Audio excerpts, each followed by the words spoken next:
Welcome back everyone to Bernie Man's Gaming Vault, where we deep dive into classic gaming gems. Today we're going full throttle into one of the most realistic challenging races of the late 90s, Toca Touring Car Championship on the PS1. Was it the ultimate racing sim of its time? Does it hold up today? Let's find out. Here we are then for the start of the 1997 touring car season. The new Laguna really does look like it could be a contender this season, but do they have the talent to match it? The first race is about to begin, so let's get down to the track and see who gets away in the lead.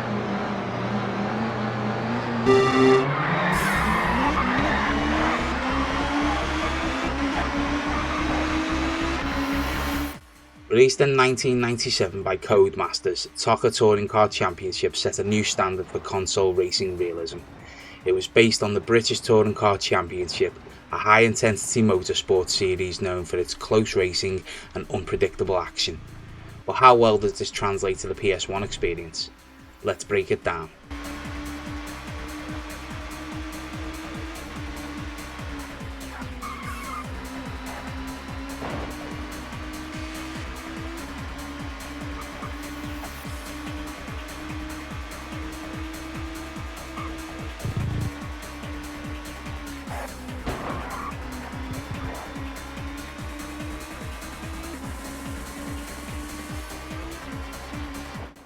First up, gameplay.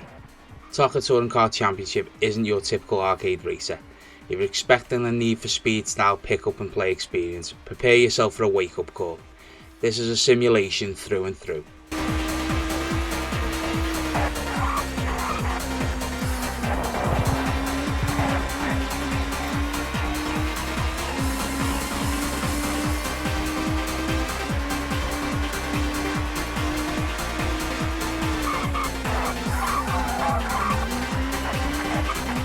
The game features 16 licensed cars and real-world tracks from the British Touring Car Championship. Unlike other races of its time, each car handles differently, with noticeable variations in weight, grip and acceleration. There's a steep learning curve, but once you get the hang of it, the satisfaction of nailing a perfect lap is incredible. One standout feature is the damage model. Most PS1 races had either no damage or simple visual scratches, but Toca took it up further. Bump into a rival and you could bend your steering. Hit a barrier too hard, say goodbye to your suspension. This realism is part of what makes Toca both challenging and rewarding.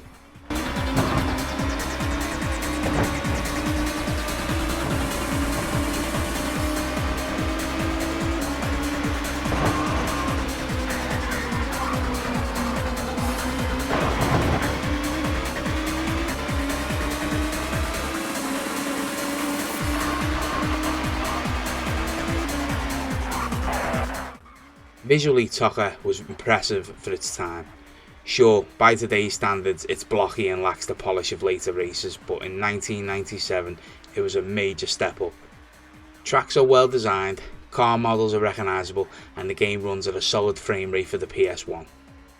Sound design is another strong point. The engine noises are meaty, the crashes sound painful and even the menu music gets you pumped up.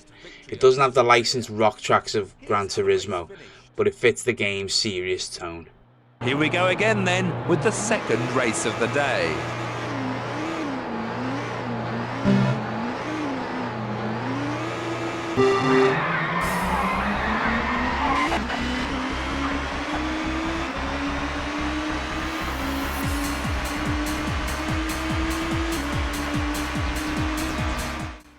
One of Toca's defining traits is its AI. Unlike most races of the era, where opponents followed predictable patterns, Toca's AI is aggressive and dynamic. They make mistakes, overtake strategically, and even fight amongst themselves. This adds a layer of unpredictability that keeps each race engaging.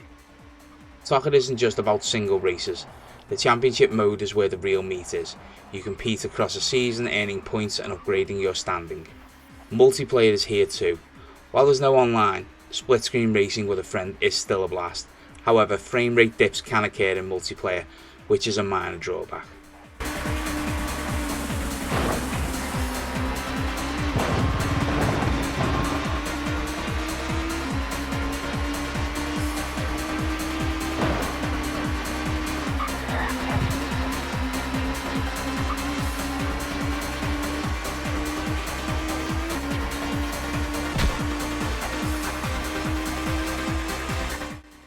So, does Toca Touring Car Championship still hold up today?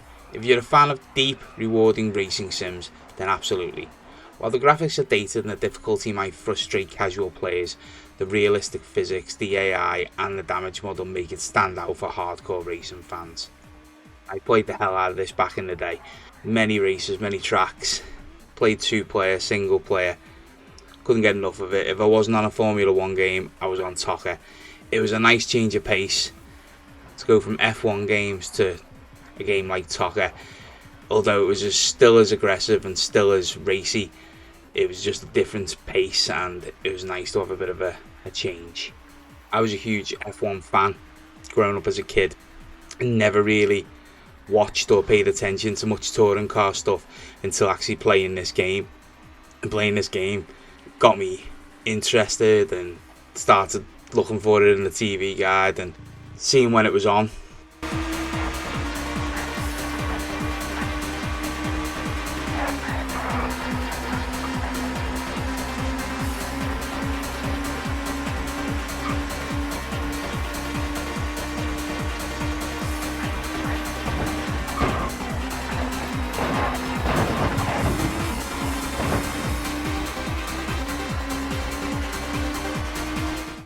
So if I had to give Toca Touring Car Championship a Burning Man's Game and Vault rating, it'd have to be 8.5 out of 10. It's a challenging, immersive racer that pushed boundaries for its time. While it may not be as polished as later racing sims, it remains a must-play for PS1 enthusiasts and racing fans alike.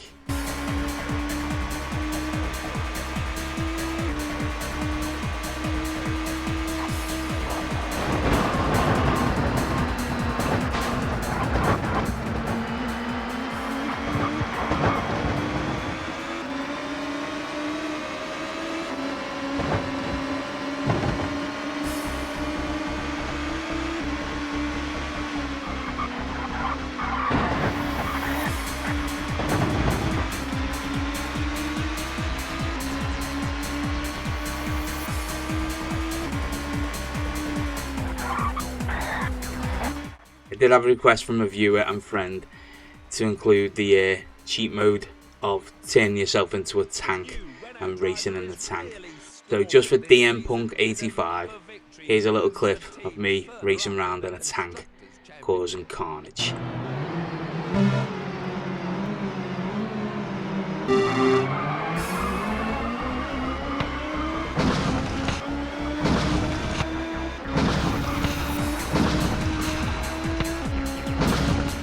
So that's it for today's review. What do you think about Toca Touring Car Championship? Did you play it back in the day? What memories do you have of it? Did you like it, love it, hate it? Did you play it with your mates? Drop a comment below and let's talk racing. And don't forget to like, please subscribe and hit that bell for more classic gaming. I do have a Discord link in the description below, along with my other socials. So if you do want to pop by and say hi, that'd be great. Until the next time, look after yourselves.